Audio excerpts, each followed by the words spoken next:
Hola a todos, bienvenidos a una nueva clase de física atmosférica. El día de hoy vamos a hablar sobre el viento geostrófico en coordenadas de presión.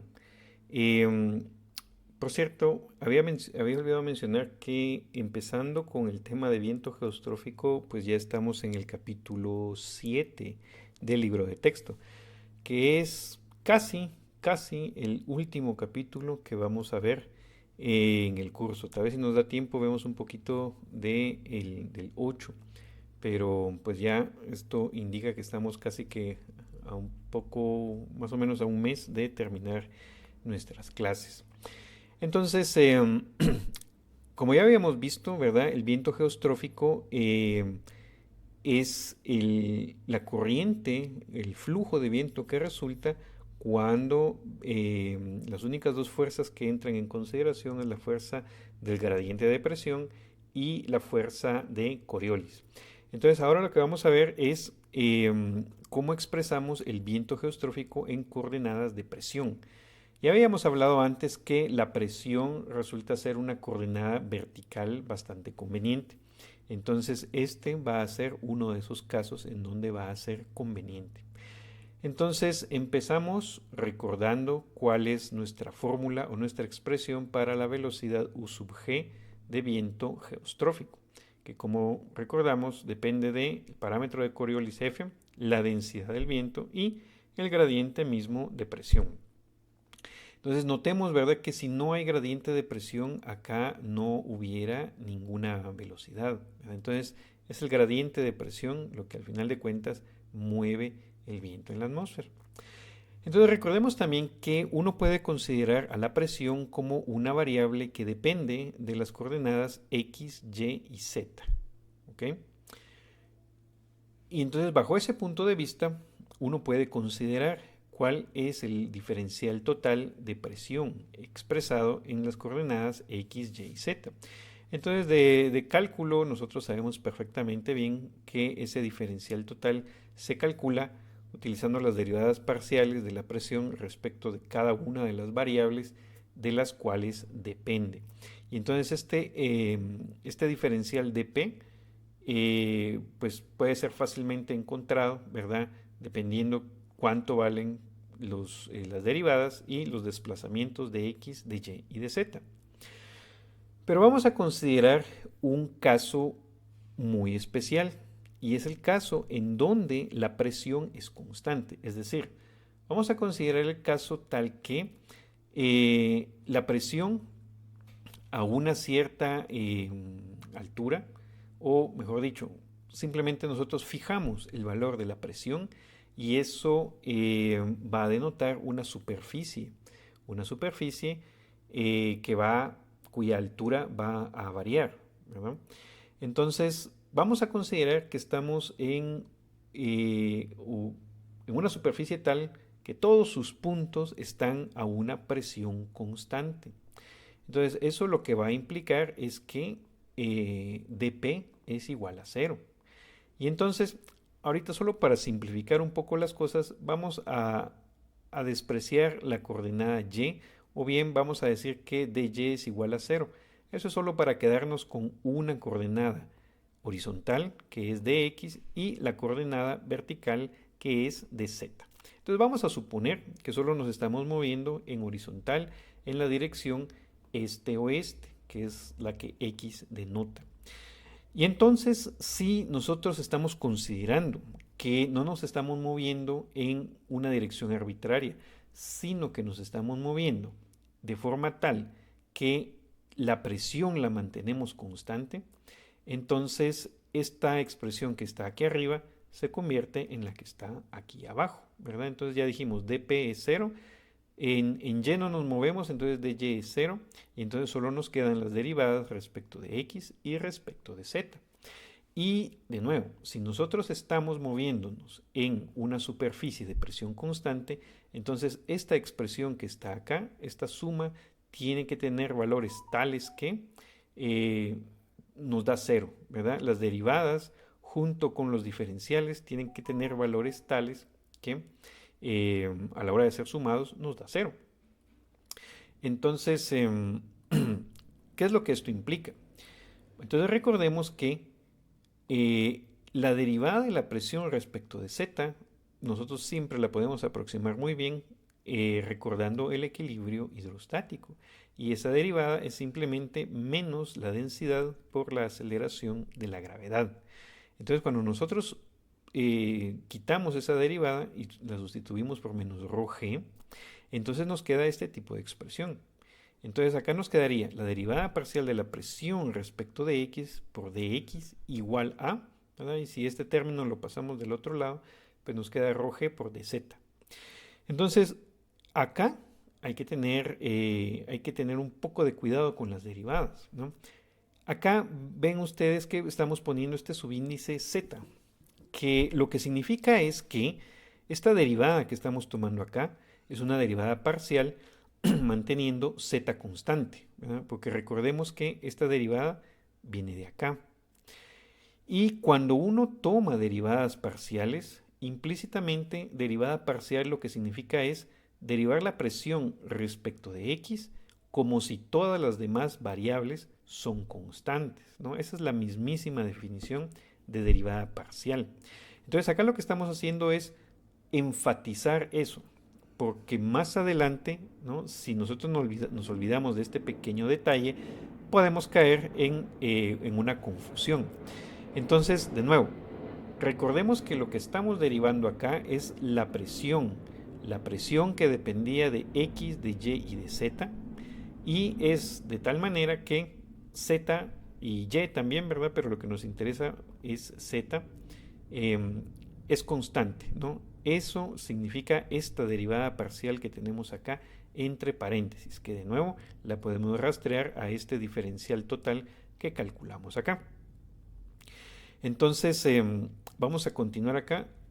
Y entonces lo que podemos hacer también es que este diferencial de x lo pasamos dividiendo a este otro lado y formamos esta razón de diferenciales, que en el límite apropiado lo podemos considerar como una derivada. Entonces vamos a copiar esto de nuevo aquí, ¿verdad? Esta es la última línea que teníamos acá, ahora la volvemos a copiar. Y lo que decimos ahora es que la razón de los diferenciales es a presión constante, ¿verdad? Y entonces le ponemos acá el subíndice P, ¿verdad? Entonces básicamente lo que estamos haciendo acá, es decir, si esto va a ser una derivada, es la derivada de z respecto de x, o en pocas palabras, o mejor dicho de otra manera, es cómo tiene que cambiar z para respecto de x de tal manera que mantenemos la presión constante, ¿sí? Y esa es la otra parte importante de nuestro análisis. Entonces, acá básicamente lo que estamos haciendo es invertir la relación de la presión y de la coordenada z. En esta derivada que está acá, la presión depende de z. Y en esta otra que está acá, z depende de la presión, ¿sí? Y entonces acá uno también puede recordar y decir, bueno, pero z y x son coordenadas, son independientes una de la otra. Esta derivada debería ser cero. En general sí, pero este no es un caso general. Y aquí hay que tener mucho cuidado. ¿Por qué no es un caso general? Porque el caso general sería esta expresión que está acá. Desde que nosotros hicimos dp igual a 0, significa que la presión es constante. Y entonces x y z ya no son independientes, sino que x y z van a depender de tal manera que la presión se mantenga constante. Es decir, estamos en una superficie de presión constante. Entonces, en ese momento hacemos que x y z ya no sean del todo independientes. Entonces sí hay una variación. Hay una variación tal que hace que la presión sea constante, ¿verdad? Entonces, estos son pequeños detalles, ¿no?, de nuestro análisis que debemos tener claros, ¿no? Si no, pues caemos fácilmente en decir que esta derivada es cero y todo se nos viene abajo, ¿verdad? Y no es realmente así. Entonces, Todo esto lo hicimos para X y Z. Y lo mismo podemos hacer si decimos no nos movemos en X, solo nos movemos en Y. Nos queda una expresión similar. Entonces, básicamente, lo que nosotros tenemos acá es el gradiente horizontal de la presión. Esta es la derivada de P respecto de X. Y ahora hemos invertido la relación. Esta derivada la expresamos ahora como la derivada de Z respecto de X en una superficie de presión constante. Y de la misma manera acá, esta es la variación de la presión respecto de Y, expresada como la variación de Z respecto de Y a presión constante. ¿Ok? Y entonces ese es precisamente el cambio de coordenadas que queríamos realizar. Entonces lo importante de esto es que en la fórmula de viento geostrófico aparece el gradiente de presión. Y en este gradiente horizontal de presión, pues intervienen las derivadas de P respecto de X y de P respecto de Y. Entonces esas derivadas las podemos sustituir por estas que acabamos de encontrar en términos de presión. Y entonces eso significa que vamos a tener ρ por G, ¿no? Y derivada de Z respecto de X y de Z respecto de Y. Entonces eso lo podemos escribir simbólicamente como el gradiente de Z y le ponemos el subíndice P para denotar que es en coordenadas de presión o a presión constante. Y entonces acá nosotros básicamente invertimos la relación. En lugar de tener presión dependiente de X, Y y Z, ahora tenemos Z dependiente de X, Y y presión. Entonces la altura Z se vuelve una coordenada o una cantidad dependiente y la presión P se vuelve independiente. Y así es como logramos que la presión sea nuestra coordenada vertical. Entonces nosotros podemos especificar la presión P como un valor constante y esta ecuación nos va a dar pues la ecuación o la función de una superficie. Y la variable Z nos da la altura a la cual podemos encontrar esa superficie de presión constante, ¿no? Y este es el cambio de coordenadas que queríamos hacer. Entonces, ¿cuál es la ventaja de hacer esto? Pues recuerden que la fórmula de viento geostrófico es esta, ¿verdad? Esta que tenemos acá. Entonces, si ahora quitamos este gradiente de presión y ponemos este nuevo gradiente, pues lo que sucede, ven ustedes que cancelamos la densidad ρ, ¿verdad? ρ se cancela acá y solo nos queda gravedad sobre F, ¿no? El parámetro de Coriolis por en coordenadas de presión, ¿verdad? Z cruz y este nuevo gradiente. Entonces este Z es, si ustedes recuerdan, es la altura geopotencial. Es la altura a la cual está una superficie de presión constante. Y lo interesante de esto es que se pueden hacer mapas en donde se puede ubicar este tipo de cantidad. Podemos graficar en curvas de nivel cuál es la altura de una superficie de presión constante. Y entonces en esta fórmula lo que es interesante y lo que es muy útil es que ya no aparece la densidad. Entonces encontramos una manera de expresar la velocidad del viento geostrófico sin necesidad de saber cuál es la densidad del viento. Y entonces, bueno, como decíamos, entonces no hay densidad. En términos de componentes, ¿verdad? Estos entonces es simplemente G sobre F y las derivadas parciales de Z respecto de Y y de Z respecto de X, ¿verdad? Entonces veamos un ejemplo de cómo funciona esto. Entonces, esta gráfica yo la tomé del libro, ¿verdad? Y es precisamente la altura en curvas de nivel de la superficie de 500 hectopascales o 500 milibares. Entonces, acá en donde está esta franja roja, la idea es, a partir de este mapa, cómo podemos estimar la magnitud del viento geostrófico que circula en esa región. Bueno, entonces partimos de esta fórmula, ¿no? La fórmula del viento geostrófico en coordenadas de presión. Y lo que hay que hacer es darle valores a estas cantidades para estimar cuánto vale U sub G. Entonces, lo más fácil es estimar F. F es 2 veces omega Recuerden, este omega es la velocidad angular de rotación del planeta por el seno de la latitud.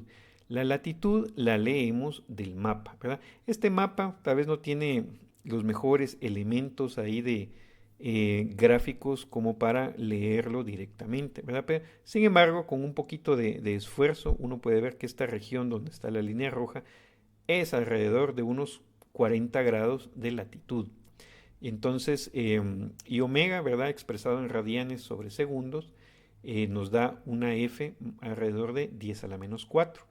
Entonces, con eso sabemos F. G, pues es la aceleración de la gravedad, ¿no? Ahí no hay pierde. Luego hay que estimar este gradiente. ¿Cómo estimamos el gradiente? Bueno, entonces justamente acá donde está esta línea roja, pues lo escogemos de tal manera que vemos que las líneas de contorno tengan una separación uniforme. Y eso es porque, pues si la separación es uniforme, podemos estimar el gradiente como cambio en z sobre cambio en distancia. ¿Cómo estimamos el cambio en z? Bueno, entonces del mapa hay que leer, ¿verdad?, que la separación entre cada una de estos contornos es aproximadamente 60 metros, ¿verdad? Entonces, pues contamos, ¿verdad?, cuántas líneas atraviesan la franja roja y ese es el cambio total. Entonces ahí tenemos 9 líneas, ¿no? Entonces, desde el inicio de esta línea hasta el final, ¿verdad?, tenemos un cambio en z dado por, ¿no?, la suma de todos los contornos, de la separación de todos los contornos. Entonces eso nos daría el cambio total en z. Y este cambio ocurre sobre una longitud horizontal que vamos a llamar L. Y esa pues la podríamos leer directamente de la escala del mapa. Entonces acá de nuevo resulta que es más o menos 2 por 10 a la 6 metros, o sea, más o menos 2000 kilómetros, ¿verdad? Y entonces esta razón nos da pues 2.7 por 10 a la menos 4. Este sería la estimación del gradiente de la altura geopotencial Z, ¿no?, que es la altura, de nuevo, es la altura a la cual está la superficie de presión constante, en este caso 500 hectopascales. Entonces ya con todos estos elementos pues es fácil estimar la magnitud, ¿verdad? Entonces nos queda G 9.8 sobre F, que es 10 a la menos 4, es lo que tenemos acá, por el valor del gradiente que acabamos de estimar. Entonces, cuando hacemos toda la operación, esto nos da 26 metros por segundo, que es efectivamente velocidades típicas del viento geostrófico en la atmósfera, ¿verdad? Y de nuevo, ¿verdad?, si nos vamos a un lugar donde las curvas están más separadas, por ejemplo, en esta parte que sería acá como sobre Europa más o menos, entonces vamos a tener, por ejemplo, una longitud L más grande, ¿verdad? Porque la separación sucede sobre una distancia horizontal más grande. Y eso haría que el gradiente sea más pequeño, ¿no? Y por consiguiente, la velocidad sería mucho más pequeña, ¿verdad? Entonces, este es un ejemplo, así más o menos, del libro de texto de cómo estimar la velocidad conociendo este tipo de mapa. Podemos hacer una estimación también, por ejemplo, si vamos a un mapa de estos en internet. Entonces, por ejemplo, si ustedes se van al sitio de Tropical Tidbits, que es el que tenemos acá, voy a colocar esto un poquito más grande, tal vez como por ahí. Ahí que quede. A ver, que ahí se sale un poco. Bueno, aunque quede pequeño. Lo importante es que veamos. Acá. Entonces, este es uno de los muchos mapas que uno puede seleccionar. Entonces, acá está precisamente 500 milibares, ¿verdad? O 500 hectopascales, que es lo mismo. Altura geopotencial. Unidades DAM. Recuerden que es decámetros, ¿verdad? Entonces, eso está dado en las curvas de nivel. Entonces, por ejemplo, acá en la región centroamericana vemos que pasa por ahí la curva de 588 decámetros. Decámetros son decenas de metros, ¿verdad? O sea, serían 5.88 kilómetros. Entonces, esa es la altura a la que está la superficie de presión, 500 hectopascales. Y básicamente en toda la región centroamericana no hay variación alguna. Entonces acá el viento geostrófico, ¿verdad? Es poco, es pequeño. Y ese viento geostrófico está denotado por estas flechitas que ustedes ven acá. Entonces estas flechitas le llaman en inglés wind barbs y denotan la fuerza, no la fuerza, la magnitud de la velocidad del viento según el número de rayitas que tiene. Entonces acá precisamente les quería mostrar cómo se ve eso. Eh, bueno, acá está. Entonces ustedes ponen en Google wind barbs, ¿verdad? Acá, así como está acá, wind barbs, y les sale, como ustedes ven, un montón de figuritas, ¿verdad? Seleccionamos una de ellas, ¿verdad? Y entonces, pues este es el código, ¿verdad? Entonces, viento calmado, pues es así un círculo con un puntito. Y luego va la velocidad de 5 en 5, ¿no? Con una rayita pequeña son 5 nudos. La velocidad se mide en nudos, ¿verdad? Pues unidades un poco extrañas, pero un nudo es más o menos 1.8 kilómetros por hora, ¿verdad? Entonces multipliquen esto por 2 y tienen la velocidad en kilómetros por hora. Entonces acá tenemos 5 nudos, 10 nudos, 15, 20 y así, ¿verdad? Mientras más rayitas tenga, ¿verdad? Es solo de contar cuántas rayitas tiene y sabemos la velocidad. El primer triangulito son 50 nudos, ¿verdad? El segundo triangulito son 100 nudos, esto ya es casi como, esto ya es un huracán, ¿verdad? Y esta es entonces la manera de graficar velocidad del viento, ¿verdad? Y definitivamente la orientación que tenga la flechita nos da la dirección en la cual está soplando. Entonces si nosotros regresamos acá, ¿verdad? Vemos que aquí apenas tenemos viento como de 5 nudos, ¿verdad? Aproximadamente 10 nudos. Eso sería 10 kilómetros por hora, 20 kilómetros por hora, que es una velocidad bastante baja. Sin embargo, si nos vamos aquí al norte, ¿no? Donde vemos que las curvas de nivel están más juntas, acá lo que estamos viendo es que, por ejemplo, acá está 582, 576, 570. Entonces esto va bajando, va bajando, va bajando. Y entonces esto que está acá es básicamente como que si fuera una hondonada, ¿verdad? Aquí la superficie de presión constante se hunde. Y recuerden que la altura también nos da una idea de la temperatura promedio debajo de esta superficie. Entonces, si esta superficie baja, quiere decir que aquí hay aire frío, ¿no? Luego, si vemos en esta otra región, acá en el Océano Atlántico, en donde las curvas también están muy juntas, aquí sí vemos, ¿verdad? Las wind barbs que tienen triangulito. Entonces, esto es arriba de 50 nudos, arriba de 100 kilómetros por hora, ¿verdad? En esta región, en donde están más juntas, ¿verdad? Entonces, eso es lo que nos da las superficies de contorno. Ahí donde están más juntas, el viento sopla más fuerte. Y esto que ustedes ven acá es de hecho el huracán Sam, que ya creo que no sé si ya es categoría 4, categoría 5, es lo más fuerte que puede haber, ¿verdad? Entonces, afortunadamente para nosotros pasó un poco lejos y también pues está en medio del océano Atlántico, así que probablemente no le hará daño a nadie, ¿verdad? Y esto, pues, como esto es un pronóstico hecho por modelos computacionales, podemos avanzarlo en el futuro, por ejemplo, ¿verdad? Entonces, ahí vemos por dónde va a pasar el huracán. El color que vemos acá, pues no tiene nada que ver con lo que estamos hablando, pero es lo que se llama vorticidad ciclónica, cyclonic vorticity, que es más o menos algo así como el rotacional. Si nosotros calculáramos el rotacional del campo vectorial del viento, el color rojo denota pues alto rotacional, alta vorticidad. Entonces ahí donde la vorticidad es alta es donde puede haber un sistema como un huracán. Entonces, ven precisamente donde está el huracán es donde la vorticidad es más alta, ¿no? Y ese es uno de los parámetros que se utilizan para saber en dónde podría originarse un sistema de estos. Porque la vorticidad básicamente es una manera de cuantificar el movimiento del viento de tal manera que no fluye de manera laminar, sino que fluye más rápido en un punto que en otro, ¿verdad?